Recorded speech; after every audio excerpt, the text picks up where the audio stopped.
Today we've got a crazy revenge story of ruining someone's life. We'll get into that in a bit, but first, my revenge against my best friend went too far. Have you ever been torn by a decision you can't really function well? Have you ever had to do something mean to someone you love and then be left with the knowledge and guilt of what you've done? Well, I can certainly relate with that, and it haunts me to this day. One thing you need to understand though is that I had to do what I had to do, even though it's the hardest thing I've ever done. Before I continue ranting, it would probably help to give you some context. You know what? I'd probably just tell you the whole thing. This is the story of how I was forced to do something I had always thought was impossible: betray my best friend. Annie and I were almost literally born friends. Her dad, Uncle Aaron, and mine were best friends since college. They had been in a frat together and had become inseparable. After college, her father had decided to move to Chicago, while mine had decided to stay in New Orleans. They had still kept in touch, and when my dad's company had decided to branch out to Chicago, my dad pushed hard to be transferred there so he could once again be close to his best friend. Not only had he gotten the transfer he wanted, he had also met my mom on the flight over. My dad and Annie's were roommates for a while, till things got really serious with my mom and my dad decided to move in with her. Then Uncle Aaron met Deborah, Annie's mom. My parents got along great with Annie's, so much so that they agreed to get married together. They all continued to be close friends after that, and they regularly hung out. Annie was born exactly 4 months and 16 days before me. I know this because she reminded me all the time. Even when I hadn't yet been born, my mom used to joke that Annie and I were quite literally made to be best friends. She wasn't wrong though. Annie had always been a part of my life. She was like a weird older sister, and she's present in even my earliest memories. We attended the same daycare, elementary schools. My parents were forced to transfer me after Annie transferred, and I refused to go to school without her. Middle school and high school together. We had wild adventures together and were basically always together. There were very few people I loved as much as Annie. One time I asked my dad if there was a way for us to legally become siblings.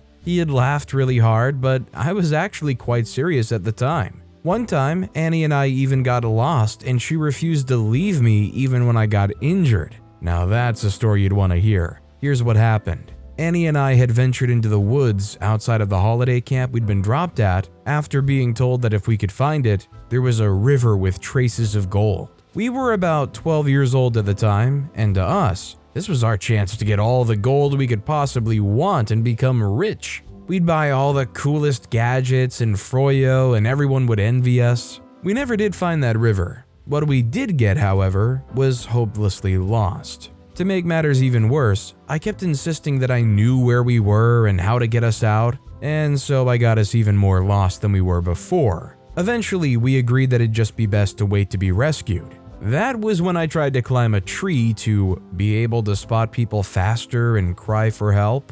As you can probably suspect, that did not end well for me. I fell down hard and broke my arm. Annie stayed with me and did her best, which honestly was a pretty good job, to mend my arm and keep me from going into shock from the pain. I didn't even notice when the search party found us. Annie and her parents followed me to the hospital, and Annie even skipped school for days to hang out at my place and play with me after I got discharged. For the first 14 years of our lives, things were just great. When we were 14, things started to change for Annie in a major way. Her father was diagnosed with stage 4 leukemia. We were all shocked. The doctors declared him terminal. Uncle Aaron had always been more than just a family friend to me. He was basically a second father, and I looked up to him a lot. Seeing him sick and watching him grow weaker with every passing day was honestly painful. I couldn't imagine just how crushed Annie herself must have felt. I tried my best to comfort her and tell her that everything will be okay,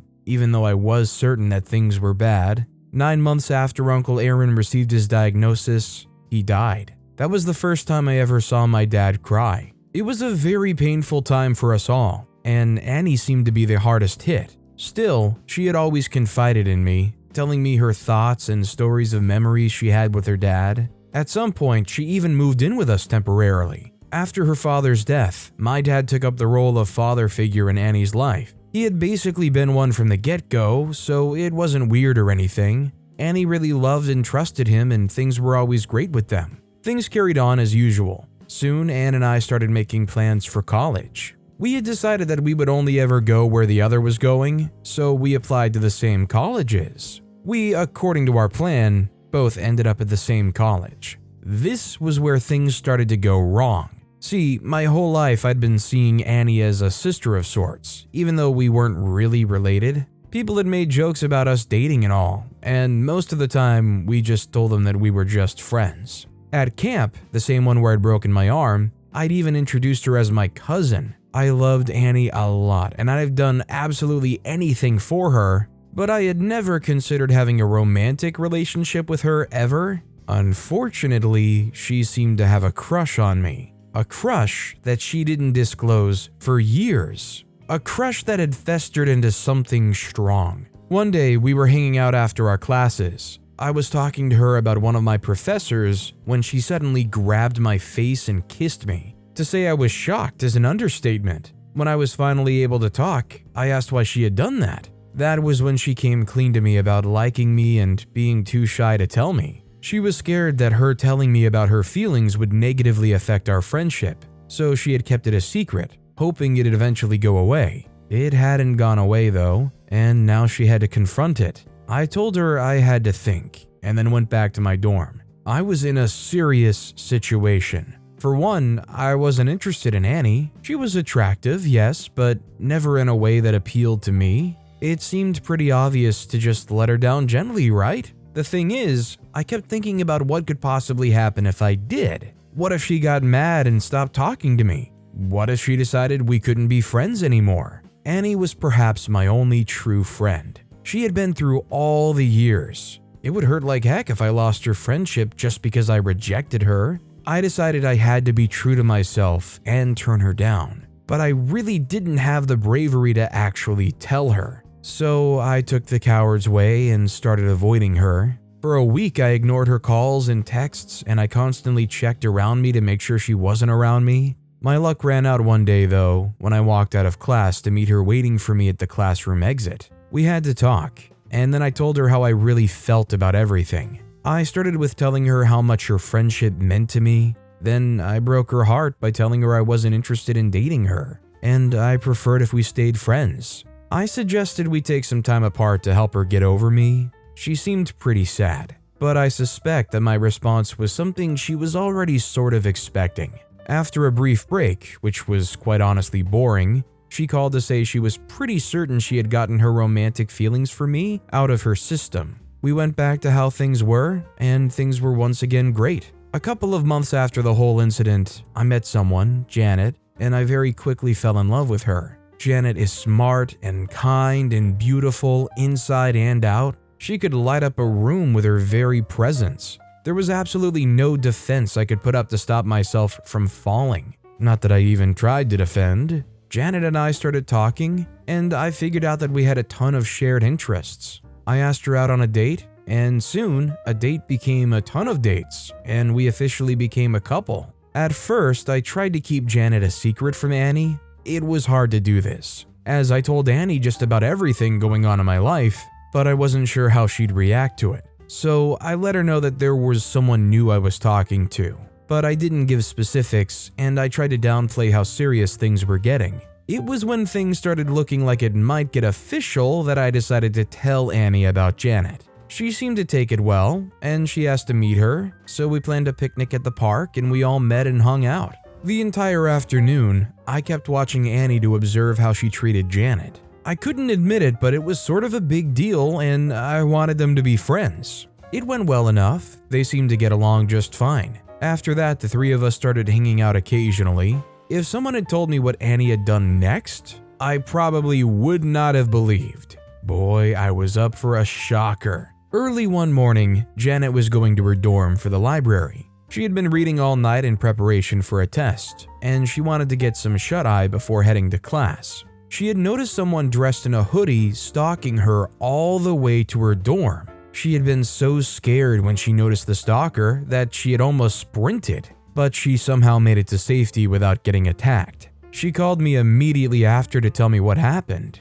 I was worried, but I hoped it was a one-time thing, and I told her to report the case to law enforcement. A week later, something similar happened. This time, Janet was terrified and thought someone was out for her. I was also really worried and decided to start walking with her around campus to deter anyone who wanted to harm her from making an attempt. One evening, I received a call from Janet to come to the hospital. Apparently, earlier that evening, she had been jumped. That's right, someone had attacked my girlfriend and beat her up.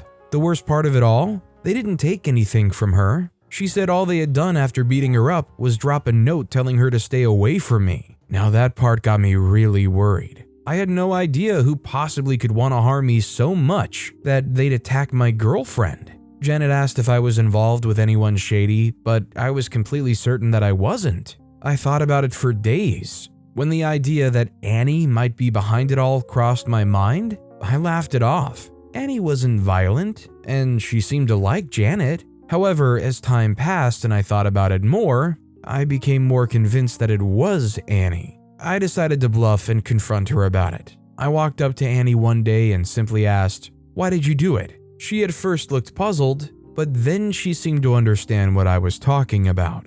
Her response was chilling. I did what I had to for love. I couldn't believe it. She was actually admitting to attacking my girlfriend to get her to leave me so she could take her place. I could barely think. I looked her in the face and told her we were done, and I walked away. I was furious, very furious. I blocked her everywhere and reported what had happened to my parents. What I did next is something I probably wouldn't have done if I had had some more time to process things. I went to the police and filed a report that Annie had admitted to assaulting Janet. Perhaps I expected that it would be a civil issue, but I wasn't expecting the police to show up to arrest Annie for criminal assault. I also didn't expect that they'd submit a report to the school. Annie got expelled and was convicted on the assault charges. As she was a first-time offender, she took a plea deal that guaranteed no jail time, but instead 500 hours of community service and a year of probation. I was really upset at Annie, but the last thing I wanted to do was have her convicted for a crime and lose her place in school. I tried to fix things, but it was already out of my hand. After the court case, Annie moved away. I haven't seen her since. I miss my best friend, I really do. I wanted her to get some repercussions for her actions, but I really didn't expect it to go this far. Do I regret my actions? Yeah. Do I think things could be better?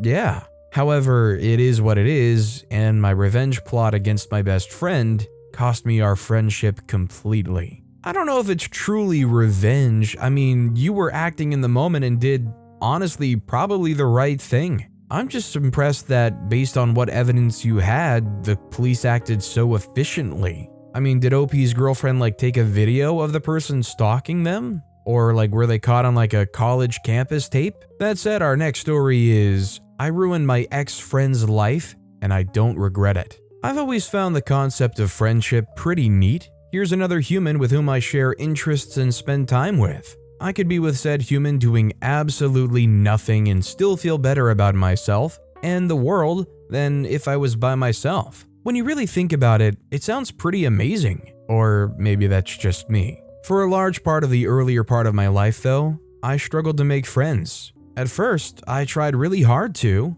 Perhaps it was my social anxiety or the fact that I'm a little odd, but I never really made any solid friends for a while. It also probably didn't help that I preferred my own company most days, so I'd start to get close to someone, usually a classmate or something, but then my social media would run out and I'd suddenly not talk to them as much. It wasn't like I didn't like them anymore, I just needed to recover from people a bit before having contact with them again. For some reason though, kids my age didn't seem to like that a lot, or see things the way I saw them. It was like once you made friends with someone, you had to always talk to and be around them. And so after a while, they would lose interest in the friendship as my interaction with them dwindled. And we'd just end up being acquaintances, not strangers, but not quite friends. When I actually did want to have someone around, more often than not, I didn't. I started to think that perhaps I had a problem, and I even spoke about it with my parents a few times. My parents insisted that I was fine, and I just needed a little time to meet someone who was just like me. However, my difficulty with getting a friend changed when I turned 8. My 8th birthday fell on a school day, so I was in school for the better part of the day. When I got back home, my parents took me out for a special birthday meal. Halfway through the meal though, my mom left to go get something special for me. I was excited and I kept wondering what it could be that she was getting for me. The entire ride home, I kept asking my dad what it was Mom was getting for me. He said he wasn't going to tell me, but that he was certain I was going to love it. When we pulled into the driveway, my mom was standing there with my present. My dad was right, I loved it. I barely waited for the car to stop moving before I unstrapped my seatbelt and bolted out to go meet my mom and our family's new puppy, Russo. The name that we settled with was a beautiful golden retriever. He was full of energy and always by my side. I talked to him about everything, and he was perhaps my first true friend, except from my parents, of course. I became known around the block as the kid with the dog, and I insisted on taking him everywhere with me. I once even tried to sneak him into the car to take to church. My parents had laughed nonstop when they discovered halfway between the house and church. Soon, though, I started to make other friends, the first of which was Jessie. Jessie lived pretty close by, and when my mom had noticed that her mom was always in a rush, as she worked at a hospital on the other side of town, she offered to transport Jessie to and from school every day. Being in the car with someone else my age made me glad. My otherwise quiet trip to school became chatty as soon as Jessie came into the picture. Soon we started hanging out at each other's homes. Jessie was pretty cool most of the time, but there were a few issues that we had. For one, she seemed to really dislike Russo. Why? I still can't fathom. She wasn't allergic or anything, nor was she scared of the dog. She just didn't like having him around.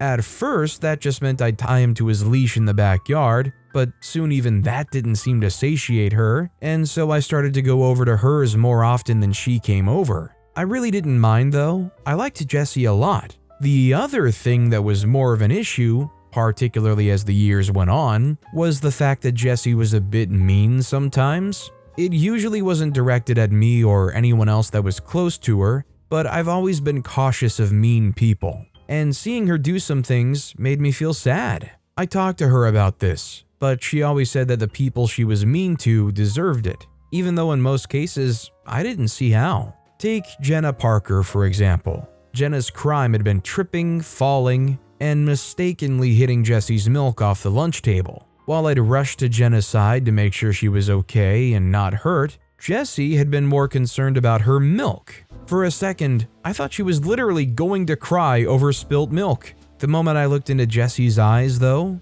I knew tears were the farthest thing that could come from her at that moment. She looked so pissed, even I shivered a little. The next day, we heard that Jenna's locker had been broken into and white paint had been slathered all over it. Her notes, gym clothes, and other personal items had not been spared. At first, I thought Jessie couldn't possibly be responsible for it, till she herself confessed to me later that day. Our friendship took a turn just because of something like this, as a matter of fact. One day after school, we had planned to meet at my place, but I decided to get a new chew toy for Russo that day, so I told Jessie to go ahead of me. After getting the chew toy, I went home. Before I got in, however, I started to hear the sound of my dog whining. Worried, I rushed into the house. The sound seemed to be coming from the backyard. There, I saw Jessie with Russo. She had tied him to the pole I usually tie him up to when she's around, and she was beating him up with a stick. When I saw it, I was angrier than I've ever been.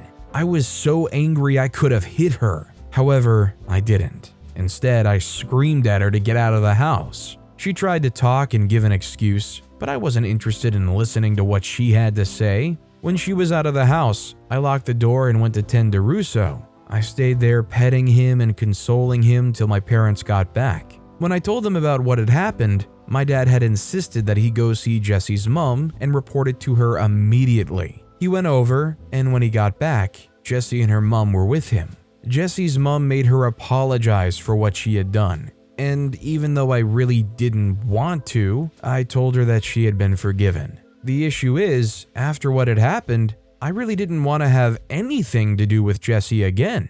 I was simply done. So I stopped hanging out with her, eating with her, or even talking to her. My mom still took us to school together though. We just weren't friends anymore. Eventually, Jessie's mom decided that it would be best if she started taking the school bus, and so she stopped following me to and from school completely. By the time Jessie and I fell out, I had started to have other friends, like Jenna, the girls whose locker Jessie had covered in white paint, and Tim, a pretty sharp boy who was my lab partner. School carried on like usual, and I soon had a pretty okay social life. School carried on like always, and I even managed to join a couple of clubs.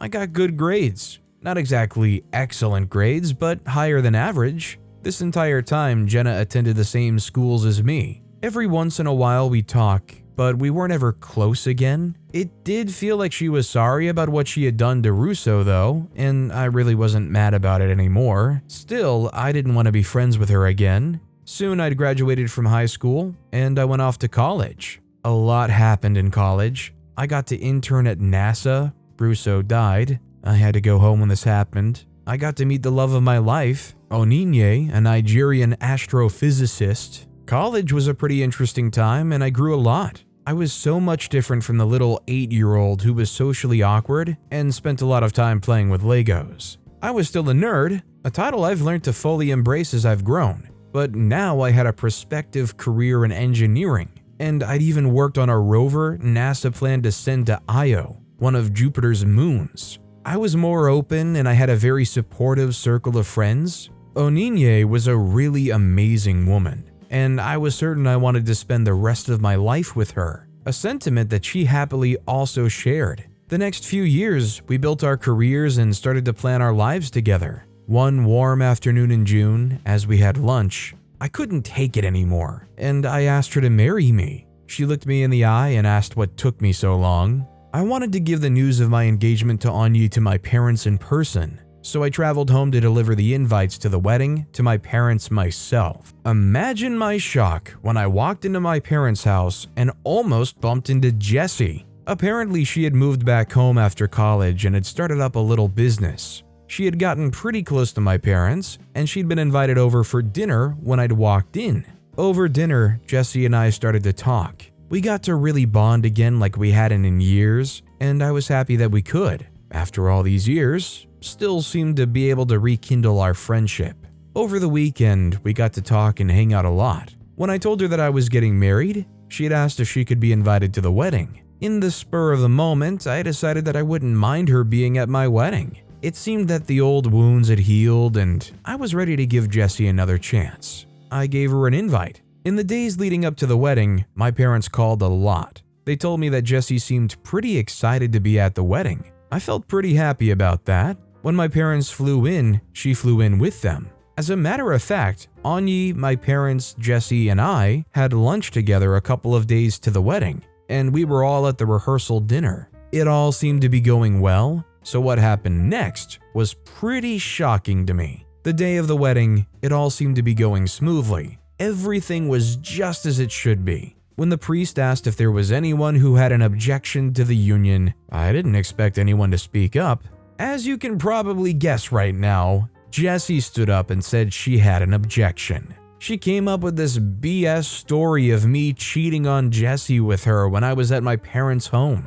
I was so shocked. I was rooted on the spot. Obviously, it was a lie, but it was a lie that convinced the priest not to go on with the wedding. I could barely remember all that had happened the rest of the day. All I remember was that I was suddenly back at the apartment with my best friend talking to me. Anya was nowhere to be found, and all I could think about was questioning what I could possibly have done to Jessie to deserve this. By the next morning, it all came rushing back. Not just the events of the previous day, but all of Jessie's antics. Her meanness to just about anyone she didn't like. Her hitting my dog, her ruining my wedding. I was so mad, I decided that if there was one thing I was going to do, it would be to pay Jessie back in her own coin. I picked up my phone and saw that Anya had left a few voice messages for me. Turns out that my parents had explained all that had happened and she was ready to talk. I was relieved that there was still a lifeline and things weren't totally ruined between Anya and I, but I was still very intent on revenge against Jessie. You see, Jessie had talked to me a lot about her business when we spoke. I had found out who her biggest supplier and biggest competitions were. I went into overdrive sending anonymous info about Jessie to them. I even went as far as to get well-designed false documents. I claimed that Jessie was getting fake quality products so she could make extra money. The police got involved and investigated her. After a month-long investigation, they didn't find anything on her, but the damage had already been done. Her reputation had been badly damaged, and sales plummeted. Soon she had to close up shop and move to a different town. My parents gave me the gist on all of it. Of course, they had no idea that I was behind it all. Honestly, I wish that I'd been able to do worse than that, but the results I got were not bad at all. Onyi and I fixed things up, and we finally got married. We're quite happy together and things couldn't be better between us. She also has no idea what I had done to my former friend. All she knows is that she had disappeared from our lives forever. In fact, at first, she had advised me to sue for emotional distress. But then she had changed her mind and decided that it would be better use of our time to focus on our future rather than someone else who clearly wasn't happy. I'm honestly really glad that I've got to have some form of revenge against Jessie after all she had done. If I had the chance, I'd do it again. I think Onyi actually had a point when they said sue for emotional distress, because it kind of ruined your wedding and how much money you spent on that wedding. Maybe Jessie deserved to actually kick back a little bit of that funding to you. But with that being said, that's all the time we have for today. Now, if you want to hear another crazy revenge story, check out that video on the left. Or if you missed my latest video, check out that video on the right. That said, I'll see you all next time with some more stories.